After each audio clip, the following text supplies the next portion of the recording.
Markus 4, vers 1 tot 41. En hy het nog 'n maal by die see begin leer, en 'n groot menigte het by hom saamgekom, sodat hy in die skei geklim en op die see gaan sit het. En die hele skare was op die land by die see, en hy het hulle baie dinge geleer deur gelykenisse en vir hulle in sy lering gesê: Luister, 'n saaier het uitgegaan om te saai, en terwyl hy saai, het 'n deel langs die pad geval, en die voëls van die hemel het gekom en het opgeëet. En 'n ander deel het op die rotsagtige plek geval, waar dit nie baie grond gehad het nie. En dadelik het dit opgekom, omdat dit geen diepte van grond gehad het nie.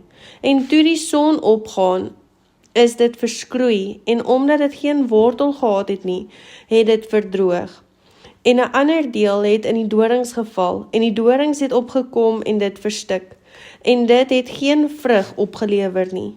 En 'n ander deel het in die goeie grond geval, en dit het vrug opgelewer, want dit het opgekom en gegroei.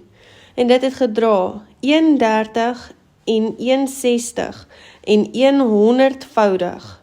En hy sê vir hulle: Wie ore het om te hoor, laat hom hoor.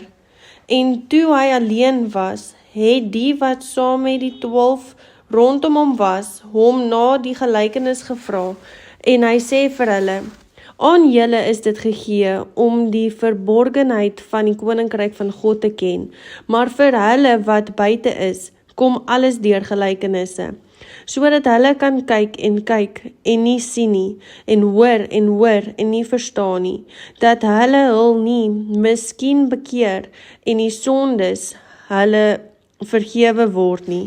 En hy sê vir hulle: Begryp julle nie hierdie gelykenis nie? En hoe sal julle al die gelykenisse verstaan? Die saaier saai die woord, en dit is hulle wat langs die pad is, waar die woord gesaai word. Maar sodra hulle dit gehoor het, kom die Satan dadelik en neem die woord weg, wat in hulle harte gesaai is. Net so ook is hulle by wie op die rotsagtige plekke gesaai word, wat as hulle die woord hoor, dit dadelik met blydskap aanneem, maar geen wortel in hulself het nie. Hulle is net vir 'n tyd. Later, as daar verdrukking en vervolging kom ter wille van die woord, struikel hulle dadelik.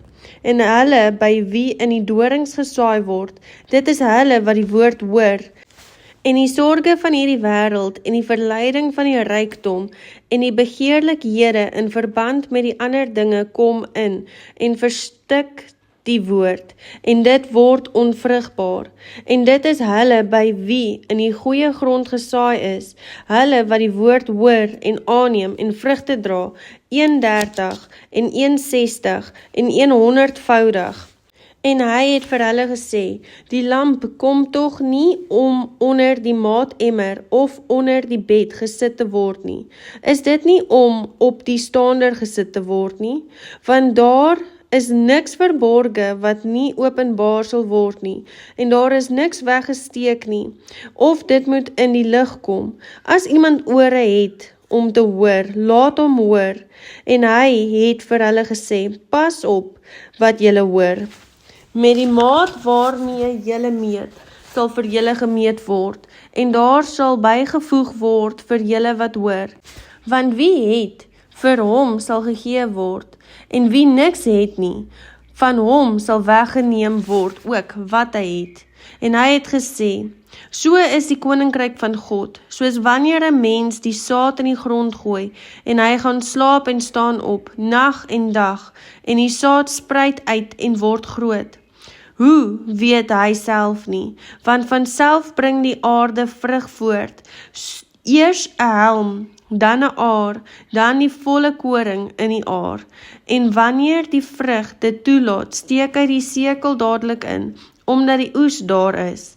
En hy het gesê: Wanneer moet ons die koninkryk van God vergelyk? Of met watter soort gelykenis moet ons dit voorstel? Dit is soos 'n mosterdsaad, wat die kleinste is van al die soorte saad op die aarde wanneer dit in die grond gesaai is.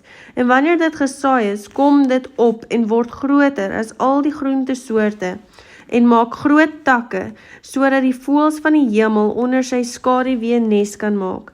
En met baie sulke gelykenisse het hy die woord tot hulle gespreek volgens wat hulle kon verstaan, en sonder gelykenis het hy tot hulle nie gespreek nie.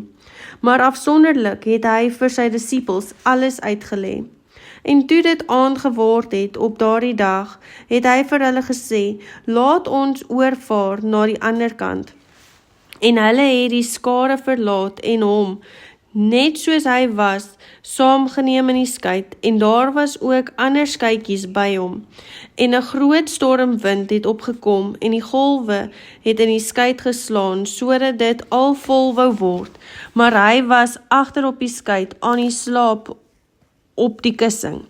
En hulle het hom wakker gemaak en vir hom gesê, Meester, gee u nie om dat ons vergaan nie. En hy het opgestaan en die wind bestraf en vir die see gesê, swyg, wees stil. En die wind het gaan lê en daar het 'n groot stilte gekom. Toe sê hy vir hulle, waarom is julle so bang?